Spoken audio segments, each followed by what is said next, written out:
welcome to the round 11 Collingwood Rant. I'm Sly. And I am. There's not much left of me that is an injured spook. Well, let's jump straight into this beautiful spectacle that was the Jumping clash straight into against it. the... Are we talking about Grundy already? No, okay, let's start with the selections. We're surprised by selections. Elliott went out with an ear. I've never heard a player go out with an ear, but he went out with an ear. I Hoskin Elliott with an... I made the comment just on that quietly when he copped that Okay. whack last week, and I was texting some friends. I said he's probably burst an eardrum because That's that's a the good sort of point. injury we end up with. So watch this one closely. Hoskin Elliott knee. Darcy Moore managed. Isaac Quaynor shin. Ben Amputated Reid managed. And Adam after Treloar. one game. Yeah, What a player! he never going to play two games in 5 days. Adam Treloar hamstring, and they brought in Tim Broomhead for his first game since 1976. Darcy Cameron, Lyndon Dunn for his first game since 2018. Chris Mayne, who was managed out last week. Varco, who was out for personal reasons. And they brought back Rupert Wells because they obviously listened to my desire to get him and Sire in the same team. Surprised by those changes? The majority of them were forced, and it was the old tryhards coming back in. But no, not really. I mean, probably the Broomhead one was a surprise and done, I guess, to a certain extent. You probably knew they were desperately on the cusp, but yeah, anyway. There you have it. The one who surprises me as not coming in is Scharenberg. Yeah, I would have said probably Appleby because they've been gushing about him for weeks and he's kicking goals and you just keep him down there. Well, it would have been Appleby or Broomhead. But in terms of defence, I really thought that... I mean, I wanted Lyndon Dunn to come back, but I would have thought that bringing back Scharenberg, I mean, if he couldn't get a game this week, geez, you'd have to be concerned about where he stands in the pecking order.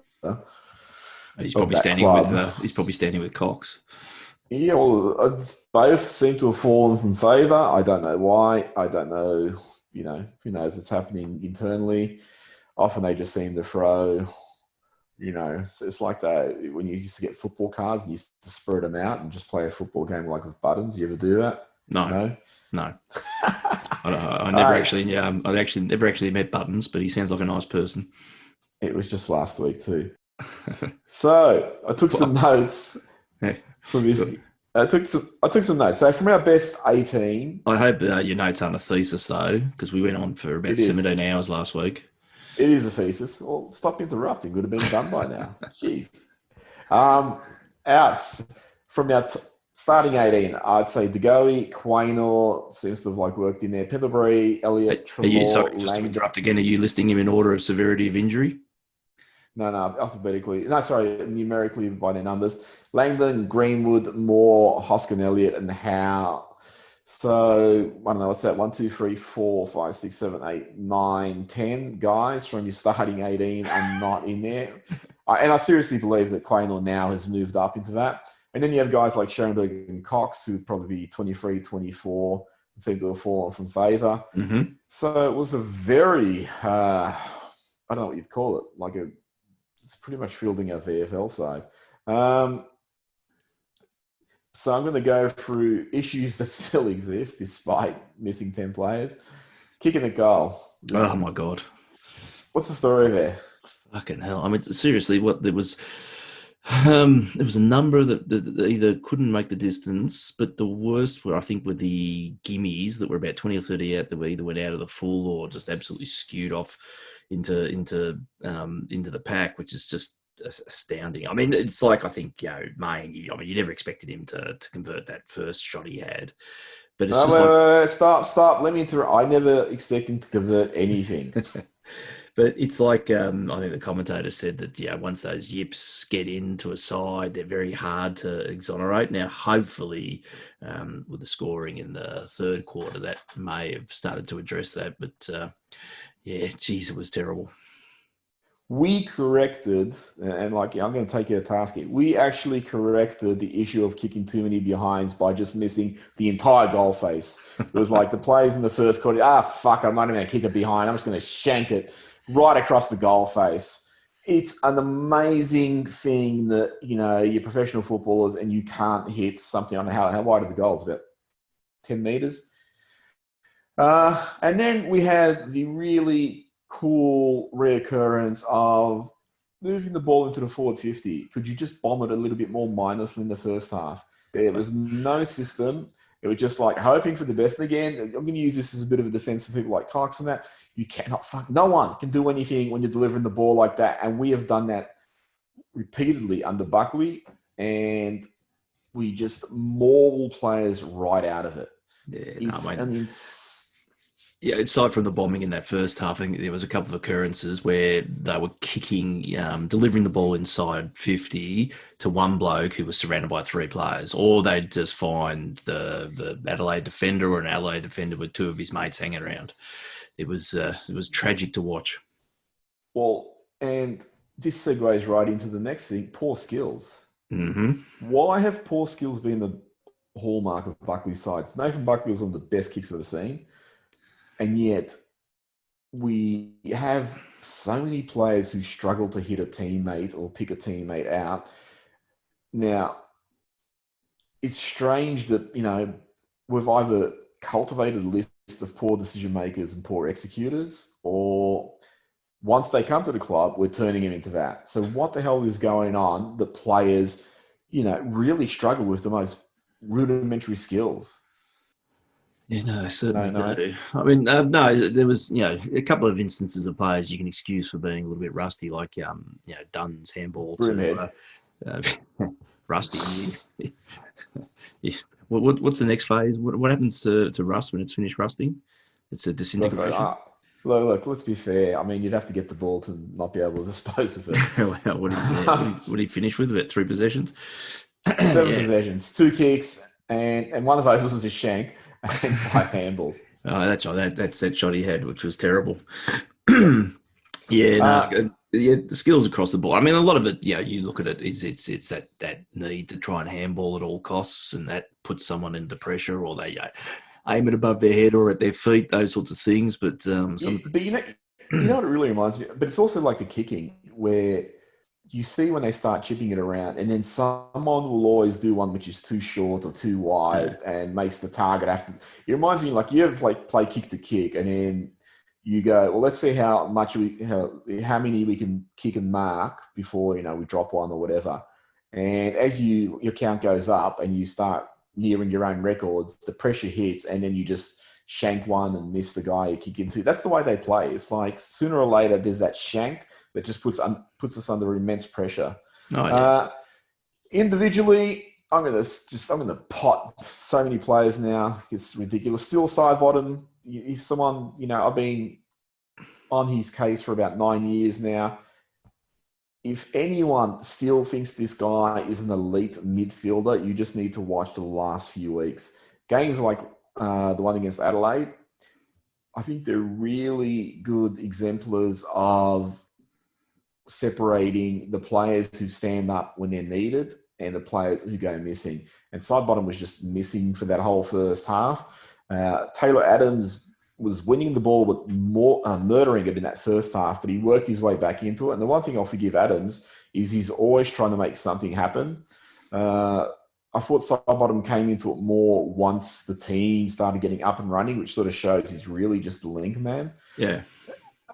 Chris was terrible in the first half, but brilliant in the second half. Where's that guy been for the last 18 months? Well, the bloke who delivers pinpoint passes to chests. Yeah. Yeah, well, I thought I recognised him. Yeah. Braden Maynard can't say a bad word about him. He always tries, never leaves you wondering. Chris Main, fantastic defensively, pointless offensively. John Noble, thought he was great. It's an indictment on this side that he is the sort of guy we need to play well, because he will always take the game on and he'll always try and go straight through the middle and straighten us up. And you think, well, what's he played, about 20 games or something? And, Well, he's a mature age recruit. it's And not it's like, even that. well, I we think really, he's only just hit the teens, hasn't he? probably, well, he Yeah, would have because played like about 10 last year yeah, and so he'd about be around 6. Yeah, yeah. 15, 20. Yeah. Tom Phillips. I don't know what I can say about Tom Phillips. You can And only Josh go Thomas also. you can only go backward so far. Well, Josh Thomas and Tom Phillips have really regressed, and we're going to get players back. And I actually hope they persevere with Wills and Sire as a combination, rather than drop one and persevere with Phillips or Josh Thomas. I'd actually even prefer that they brought in Scharenberg to play the Tom Phillips wing sort of role than they persevere with Tom Phillips. At the moment, I'd be happy if Phillips can rediscover whatever form he had in 2018, but he's miles off it, and there's no point just persevering with him because he seriously needs some motivation. That motivation usually would come in the way of dropping. Well, Brody Grunt, I think that'll go, happen this go on. week under the guise of being managed, but I think he'll drop out this week surely. But we'll talk See. about that later, no doubt. Brody Grundy, what's wrong with him? He's been terrible last month. He's I think his year's been well, probably average is on the mark. I think we talked about that a little bit last week, but he's just down. I don't know whether he's absolutely knackered. He's does have a fair bit of ground to cover and a fair bit of game time under his sleeve this year. I think it's inevitable that he'll be dropped this week, especially if the rumour that not drop managed. If Gawn's out again, I don't think they'll play him. I think he needs a week or two in the sidelines to see if he can recapture something. We got North the following week, so it's probably permissible, even though he's the world hates him at the moment. The Cox can probably fill that void and just give him a bit of a rest. Well, even Lynch has been playing well, so he could debut. And he was an emergency last week, so here's a possibility. Darcy Cameron, what do you think? Very good. He looks like a really good mark. His kicking's not too bad. He kicks straight. Well, I'm sure we'll fix that by next week. But it's his contested grabs that got me a little bit excited the other day. He looks like a reasonably well-moving unit at the moment.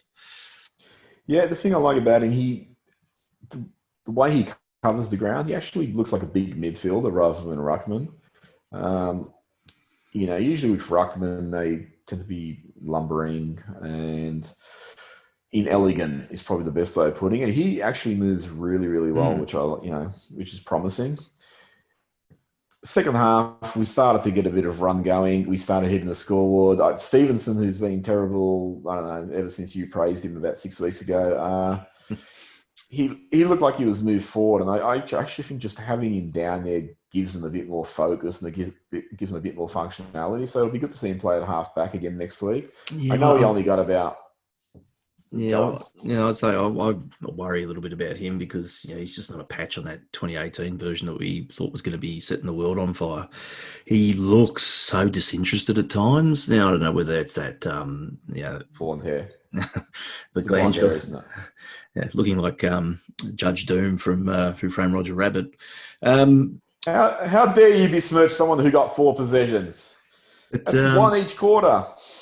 I just, you hope it's the glandular fever that, I've heard, I've never had it, but I've heard that it can take quite a while to shake. Yeah. But he just doesn't look enthused all that much. He looks very listless and lethargic. I mean, the one thing I got to say, Stevenson, 4 possessions is terrible, but he kicked 2 goals. So, if you play him up forward and that's his return, I'll take the 2 goals. I'll take 2 goals from anyone. I'd love if Josh Thomas could see what a second goal was like. He got 1, but it's as a small forward, or he's playing that sort of small mid-sized forward. You don't expect high possession returns. You expect goals and pressure. So if you can actually kick some goals, that would be awesome. And he did that. He kicked 2. Yeah, they were gifts from Adelaide, but you still got to capitalise. How many players do we have who just they get the chance and they blow it? Yep. the second half was promising in terms of it looks like we got some system. We're really running. Again, got to credit Adams for a lot of getting the engine room started and also Crisp and Noble. And that had that catalyst effect of bringing in other players into it, which, you always need those people who start the engine room and then you have those other ones who coast. And that would be like, your side bottoms and your Phillips and all that. They're the ones who capitalize on all the hard work and provide the linkages and all that sort of stuff. But I didn't. The way the first half was going, I really thought this could have been an ugly game. And given the outs that I listed at the start, I got to say, it actually probably did pretty well when you have half the side out. Oh, that's it. I think, even that first half performance, as you said, you were looking at it and you're thinking, well, really, what were we all expecting? Probably going down, swinging would have been nice, but I mean, it looked like not really. I don't know whether you could call it an upset in those circumstances, but it was looking like a bit of a shocking win, shocking win for Adelaide and a shocking loss for us. So yeah, I'm glad the tide turned. How about Adelaide? They're pretty shocking. I got to say, first half, the Crow throw was alive and well. Jeez, they threw a lot of them. But, I do think we got the rub of the green, particularly in the second half. Have to point out, I watched this on the AFL app on my iPad. Are you still waiting for the game to finish? No, I got to congratulate that app because as I'm watching the game, it'll pop up a little window saying this game is about to start. Geez, thanks for telling me as I'm watching it. And then I'm actually curious. At halftime, it did it cross the AFL 360 with Jared Watley and his buffoon offsider. And it stayed there. It didn't go back to the game. I had to actually reboot the app and then it went to the game. I don't know what the hell it was doing. It's almost something like from a Stephen King novel.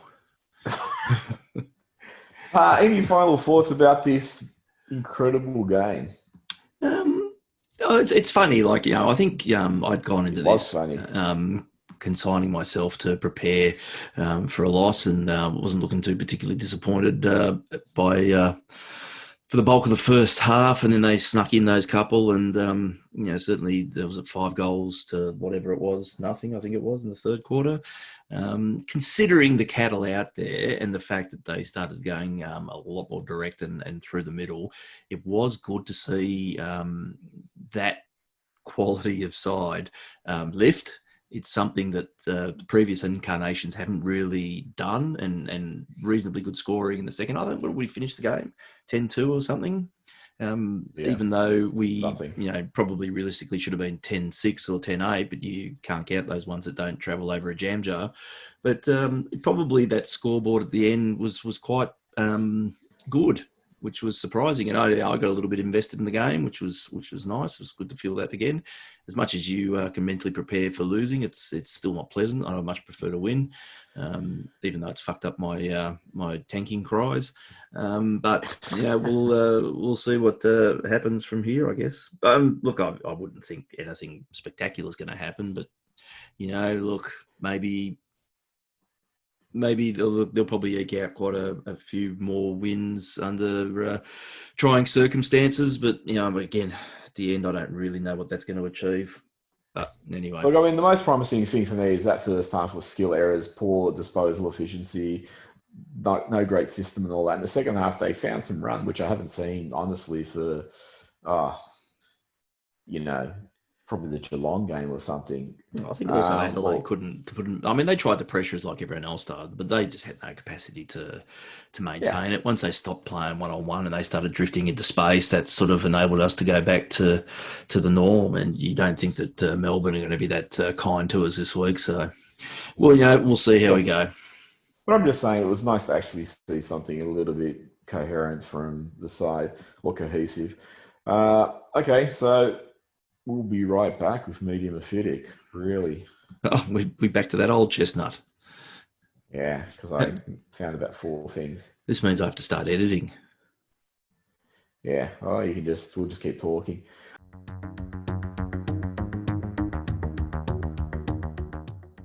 We're back with medium acidic. What's Robbo done? We could always just You can rename make this subject. television. What's Robbo done? Oh, segment Yeah, rather. I've only actually got a handful of things, but one of the things which really pissed me off, I know it pissed off a lot of fans. AFL didn't sanction Sam Wicks for wearing ice skates when he played for Sydney against Collingwood.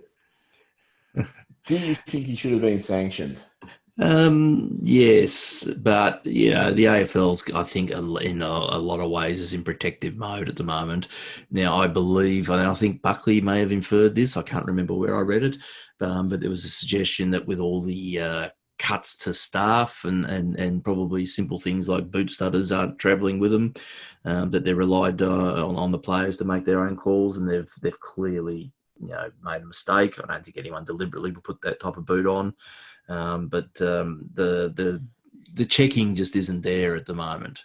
That Yeah, should no, have been I'm there. not letting him off. So again, look, I think it'd be probably harsh to penalise, and it's not. What was he, a second gamer or something? It's not First something. game. Well, first game was it?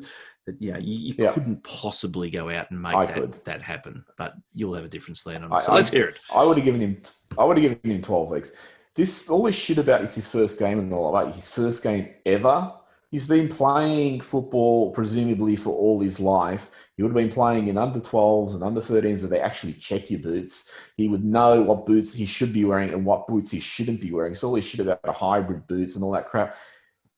If no one had been injured, then I'd say, okay, let's let him off. He made a mistake. He actually grossly injured a player, which will lose now for the year. And people are going, oh, well, shit happens. And this goes to one of your favourite journalists, Tom Brown, who told complaining Magpie fans on Twitter there was no point crying over, quote, spilt milk, unquote. You could have said That's spilled blood. how he, could have been a little bit more how direct. he referenced Quainer was, being slashed open like that. It was spilt milk. And there's a few people, including myself, who were pretty pissed off at him, and he didn't answer because, he'd have to actually admit he made a mistake. So I don't know. I actually think he should have been sanctioned, and I reckon it's a joke that he wasn't. And I'm disappointed in Collingwood in not going harder. And I'm actually pissed off because when Buckley suggested in the press conference that he might have been wearing the wrong boots, the Sydney administration got pissed off. Oh, how dare you say this? And Buckley go, well, you're telling me he didn't. He didn't. And then it's like, well, actually, he did. So you're being all indignant, but you actually did the wrong thing. And fuck you, fuck that club for doing that. Buckley fist pumped a supporter. Yeah. Breaching COVID rules. Sam Hamburger jumped all over it on wherever he rides, and Buckley then tweeted and clarified it wasn't a handshake, which is being reported. It was a fist pump of somebody. I don't know. Did you read the story? Someone that he'd met So, years ago or something who defended him yeah. and got the living suitcase belted out of him and had some impact on him or something. And lost his sense of smell. Taste and smell, that was it. Which he was obviously why he was at the game, because he couldn't smell how shit it was. Sorry. But typically, they try to beat it up into a story. Do you think Buckley should be sanctioned for his second semi-COVID indiscretion? Do I think he should have? Yeah. No, I don't think he's sanctioned. But I think there's and we talked a little bit about this today, but there is a certain common sense element going around at the moment. Clearly, shaking people's hands at the moment is a complete no-no. Fist pumping, which I wouldn't have entertained at any rate. And even that silly little elbow thing we were doing months ago has fallen short of the wayside. That whether it's a bit of a reflex thing, sometimes, if someone presents, you just respond. I don't know, but I don't think he should have been sanctioned for it. But I do just want to go back to that. Who reported? A Hamburger, wasn't it? Hamburger, as well as reporting the incident, decided to tell everyone that it's going to be worth at least $75,000 too. It's good that he can prejudge the level of impact as well as condemning action. But geez, that's never happened. No one's ever lifted condemned the Collingwood person and then actually set the standard to say this is what should happen. Now, just on that too, and where I would see this as a counter sort of defence is that, why the hell, considering that they're functioning in hubs and they're meant to be kept away from everyone, and then not putting crowds in the bottom deck too. Why would you then let them walk through a crowd where they were close? I mean, you even saw Sanderson walking in the opposite direction, but he's following him obviously, with a group of people around him as well. So much for the social distancing side of things. So I think the whole thing's a bit of a farce, but clearly they've been doing this since they've been to Adelaide. As I mentioned to you, the amount of times that you go to what's it called this week? Etihad, Marvel, or whatever it used to be called, Docklands. They'd bring those rope things out when the coaches were coming down at the breaks to stop, through the thoroughfare and stuff. You obviously couldn't do much about the seating, but you prevented the crowd from getting near them. I would have thought in this circumstances that would have been a given, that there was a bit of a roped off no-fly zone. It's not like they went there and walked backwards, moonwalks, and took 10 minutes to get up and down from the boxes or whatever. It's a quick little action that you could have just closed that area off and stopped people from walking for a minute. But I don't think either side did each other any favours, but I don't think you'll see that again. And that's probably where it should have been left. It's interesting too. Yeah, it's interesting too, because then there was an article about Lumumba approved the Scott Pendlebury, referring to him by the racist nickname, which is in the media. And Pendlebury actually came out on Twitter and said, no one's spoken to me about this. This is just clickbait. And the journalist goes, oh, well, I tried to contact you, blah, blah, blah, and all that sort of shit. But again, it shows you the way the media set up the... Did you get that? You got the full gist of that one, didn't you? That the journalist that shall remain nameless, I guess. Was it Tom Morris? It could have been him. Let's just say, for argument's sake, it was. He tweeted Pendlebury's manager, and in the article, or in the response to Pendlebury, where he called him out, said that he waited till he got a response from the manager and then released a story about 40 minutes later, and then backtracked again and said that he texted the manager, and the manager came back with, well, it's going to be no comment, and suddenly that was an endorsement to print. So I don't know how the media works, but that sounds a bit, actually, no, it doesn't sound that far-fetched. It tends to be how they function. So what's the point seeking permission to run with something if comment one is viewed as an endorsement? It's baffling. I don't know. I mean, I know a few journalists who've used, we did try and contact you, but we didn't get any comments, so we ran with the story. Or an earlier draft of the story before we tried to contact you accidentally got printed and all this sort of shit. So I don't know. It's, in my opinion, the AFL should actually fucking jump on this rampant journalistic largesse, where I think it's just irresponsible. Yep, don't disagree with that.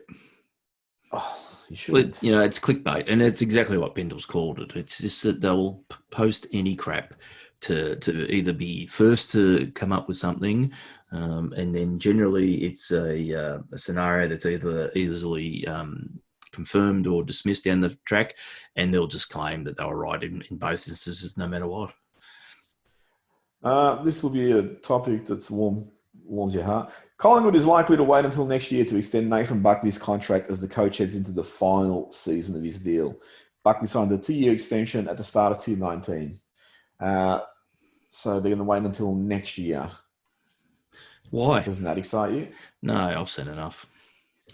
I don't think there's any miracles in this now. It's, is year 10 going to be better than year 11 and better than year 12? I just don't see it. Look, I'd move now, but that's me. It's funny though, because and I understand this is probably just not well phrased. Collingwood is likely to wait until next year to extend Nathan Buckley's contract. So it's a given. They're just going to do it. Because it's saying they'll wait until next year to extend it, not to deliberate whether they will extend it or whatever. So I just find that actually funny. Well, the other thing with Buckley is, again, with the age profile of this list, what do you do? If this list doesn't win the flag, does he oversee a rebuild and go to year 2022? find that actually pretty weird. There's an article about Mick Malthouse who said he was on the verge of losing his job early in 2002 after a loss to Carlton. He says, after the fifth game, 2002, I'd been sacked or thereabouts, got beaten by Carlton. I was told by ex-CEO Greg Swan that the board was going to move me on. But I survived, and then we won the next 5. And then you didn't know that? No, I didn't. Well, I didn't know about this article. Well, I just make up a lot of stuff. No, this is actually on the AFL website, and he talks about playing off in the 2002 grand final of an undermanned team, which I don't know, I thought that was pretty much the best team we could field. And the following year, Rocker was suspended and destroyed he says that really just destroyed our chance in the grand final because they're playing against a Great Brisbane side. And he reckons he went to the board and said, this side is exhausted the efforts of this side that's finished runner-up both times. So I don't know why. You've achieved pretty much all there is to achieve at Collingwood twice. And he said we need to release a lot of players and rebuild, which he was he was right. So just found that interesting that after going into his third year, allegedly, because we don't know if there's any circumstances behind this, because I've heard different stories about this. But going into his third year, the club was ready to release him because they weren't happy with the results. And here we are into, year 15 of the current regime. Yeah, well, that's the crux of my issue, is that no one else would have been given this long. And, look, granted, we almost snatched a flag 2 years ago, but we don't snatch flags at Collingwood. That's what other sides do. I just don't think what's required to get a Collingwood side across the line is going to be delivered by the current coach. Simple as that. And finally, on Media Mephitic, Buckley. We've still got our eyes on the prize. Yeah, what's that? Immortality? Well, you'd hope. But if you win a flag, you'll be immortal. How do you feel about, obviously he's got to say these things for public consumption. I think so, but we're no chance. You can't cover like that list of guys that you, how many was there? 10 outs? 10. How many of those are actually not going to play again this year? Well, you think that Howe and the Goey are only remote chances. And then you got question marks over the likes of Langdon and Greenwood. And then guys like Treloar, Pendlebury, and Greenwood. Sorry, did I say Greenwood? Pendlebury, Treloar, and Quayner's another one. There's a few of them, I know they're meant to be a certain amount of time in terms of injuries, but because they're soft tissue injuries at Collingwood, they could be dragged out for, 15, 16 weeks. Yep. So there's probably too many players up in the air. And the ones that really hurt, the Goey's a match winner. So you lack that explosiveness in the forward line. There's not another to Goey just sitting in the reserves. Isn't there? In scratch matches. Why not? Well, recruiting is probably the main thing. Pendlebury is an elite midfielder. He's probably still our best midfielder. And Treloar, even though there's question marks on his disposal and all that, he's an important part of that midfield. And Howe is a really important part of that defence. And I know the defence is functioning okay, but obviously you remove an elite talent and Howe's instant marking is elite, then you're going to suffer for it. You don't have another Howe sitting in reserves. So there's a few players that you think we can't go all the way without. And, so I think we had the conversation yesterday during the game. The depth is really it's bullshit. If you lose your Josh Thomases and your John Nobles and your Hoskin Elliots and all that, you can probably replace those players. When you start releasing guys like Pendlebury and the Goey and Howe, they're irreplaceable.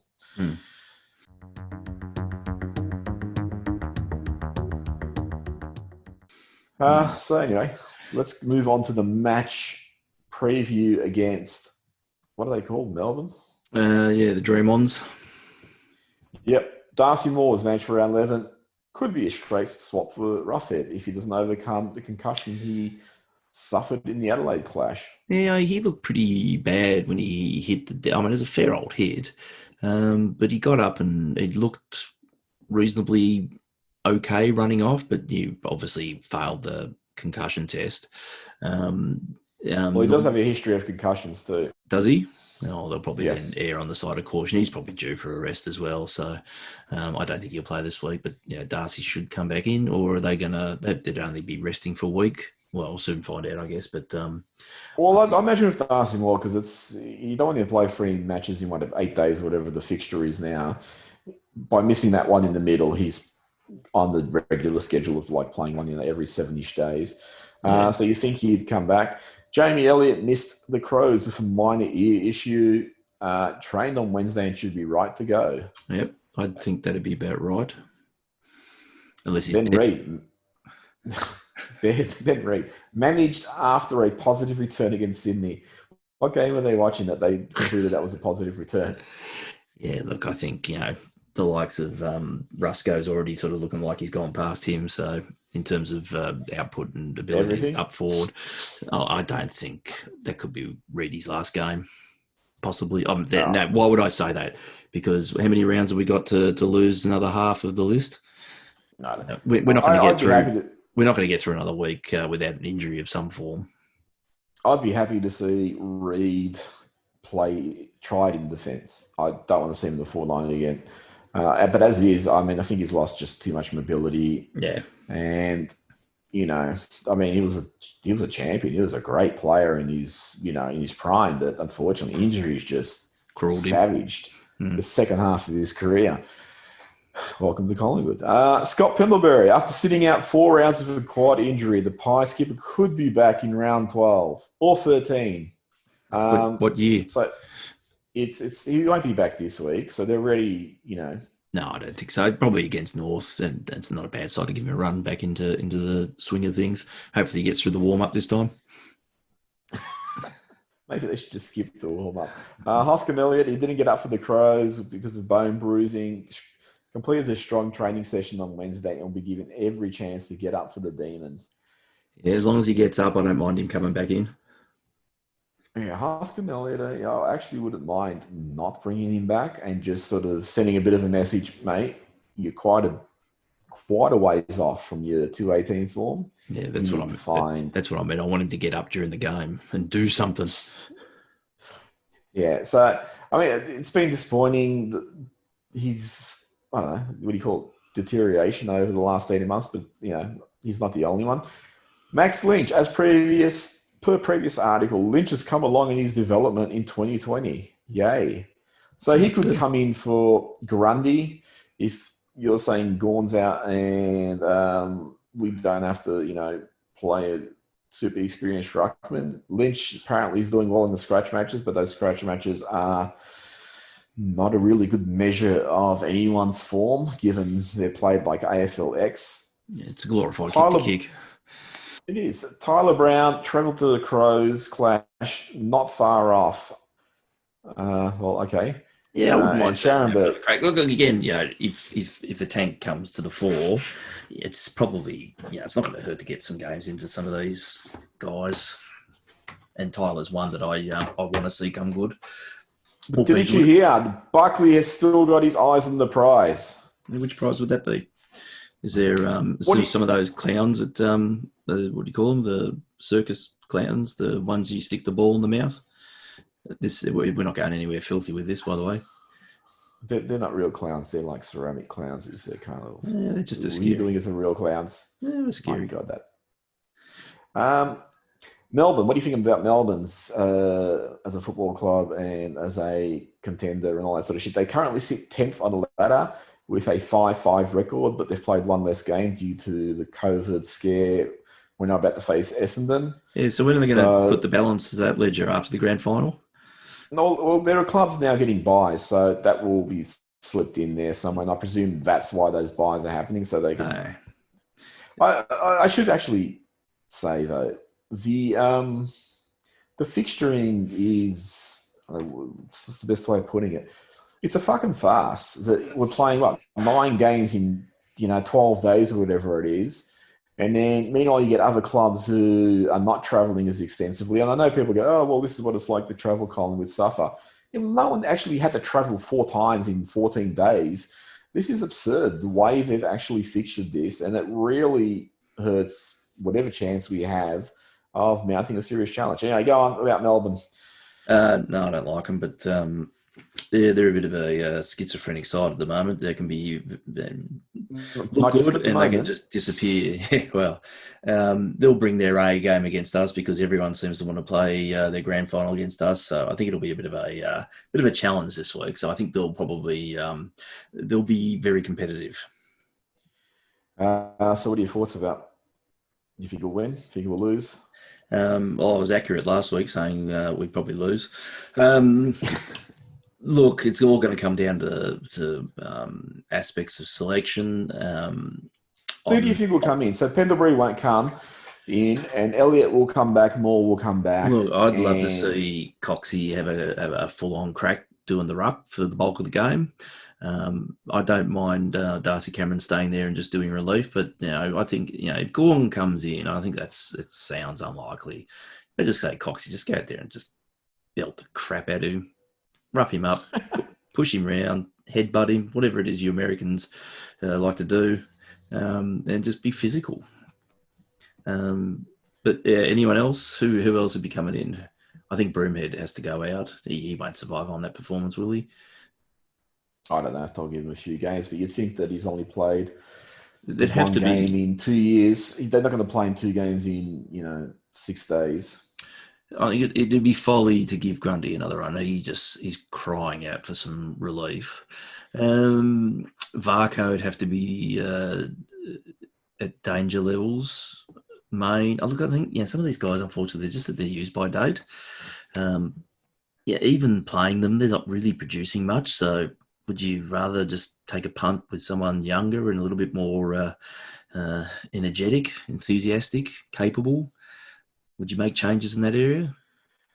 Well, there's a few guys probably you want to see, like Nathan Murphy and a couple of the draftees from last year. I think they're going to get a chance at some point. I mean, the one thing about Maine, there's a really good bit of play where he smothered the ball. And again, that's his defensive side's fantastic. It's just, as offensively, he doesn't really offer anything.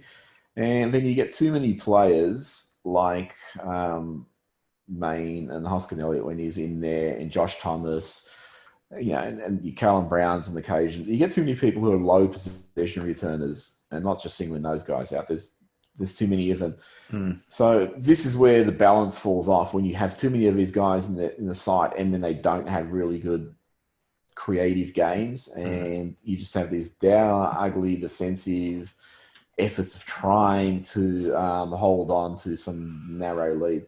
So I can see the cause for trying to bring in some youth and some run and all that. I mean, Rusco's been really good. But I also see the other side of where they want physically mature players to offer that defensive pressure. Yeah, I can see that, but I'm just not seeing that, if that makes sense. But happy to be proven wrong. Your tip? D's by 24 points.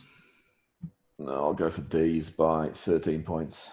Terrific. Well, it's settled. We're back into the tank's back on. I can hear that diesel engine purring. Anyway, that's it, unless you have any final thoughts. No, and I just want to say that, again, with the tank, I think it's Pyman on EB&W brought up something. I think it's something on the AFL side. I haven't looked at it yet, but there's talk that there's 6 talls that should be taken in the first round. It'll be good to get a midfielder then. Exactly that. And wouldn't you want to be there with an earlier pick to get someone with key potential instead of having picked 10 or 11 and we'll just take the best mid available who may not necessarily be the best mid available? I don't know. Yeah, you got to play these things in a long game. If you're not capable of, as I said last week, of winning the flag, and I think we're miles off where the best looking sides are at the moment. So unless some sort of miracle happens, there's no point just being there. I think you'd want to try and convert back down into that lower end of the draft and get something good. Are we giving away a first rounder or something though this year? Do we owe anyone one? Are we caught up?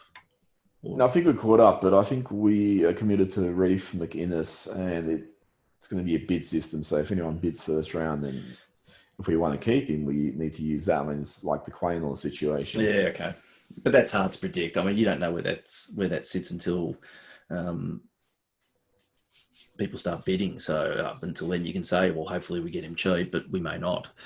Purely hypothetically, if you were to trade players out to get draft picks, who would be expendable? And genuinely, people who are going to bring back some high currency draft picks.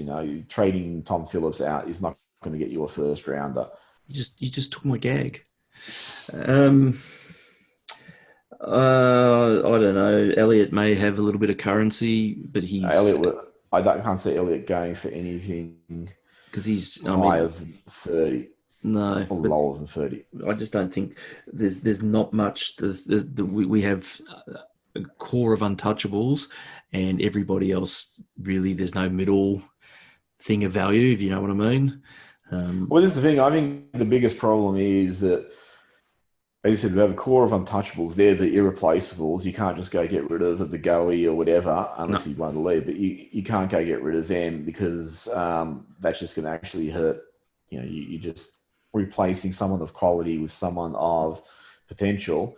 And then you get those mid-range players who I don't think are going to get you enough to be worth it. No. And that's it. That's even guys, with no disrespect to them, like Callum Brown and Josh Dacos and all that, not the in a trade, but just sort of saying they're your next gen coming through. And I don't think they're going to get anything brilliant at this stage. And then you're, 15 to 22 players. I mean, like Scharenberger is a pick 6. If you traded him out now, I don't think you'd get anything higher or lower than a pick 40. No, yeah, definitely. And, a few of these guys would probably just be those perfunctory swaps later on where just like we're just swapping this just to get you to your destination. It's not really about us getting anything. So I think the list is doesn't really offer a lot of currency. And even a little bit higher up, guys like Treloar and all that, I don't think you're going to get anything brilliant for him. No, something half decent, but is it worth it? Yeah, the risk factor with some of them are just too high with the soft tissue recurring injury. So Adams potentially, but I don't think he wants to go anywhere, and I don't think the club wants him to go anywhere. So again, I think the cupboard's pretty much bare there of looking at anything that holds value that you don't want to lose. Yeah, I just as we approach the twilight of some of these senior players' careers, I think we don't really have the assets to rebuild on the fly like we did. No. Moving forward from 2006, it's a rebuild. It's going to be a bottom out one for a year or two, and you might as well. Going to be longer than that. Yeah, you've got to get that good early picks and get that and really nail them for a change. This anyway, I don't think that's. Yeah, sorry, I don't expect to finish with. I just don't think the best available approach is really good enough now. You've got to be pretty much creatively selective with who you're taking to do a rebuild. This is no more piecemeal patching. Yeah, well, it's got to have some logic to it, and I haven't seen any of that for the last 10 years, so that would be nice. That's why when I'm in charge, I'm shaking the whole thing up. Oh, cool. Because otherwise, we will just do the same stuff over and over again. What's that definition of an insanity thing? Collingwood. Floriat picker. That's it. Is that what it means? It's Latin for insanity. I thought it meant that thing that Ash shouts in Evil Dead. Anyway, that's it from us. We will not see you next week. And you won't see us either. Yeah. Spook, pass me a beer. Thanks. Oh, sorry. No, that was a joke. Seriously. What happened to your pants? It's over. I never wear them in lockdown. Anyway, we'll see you next week. All right. See ya. Later.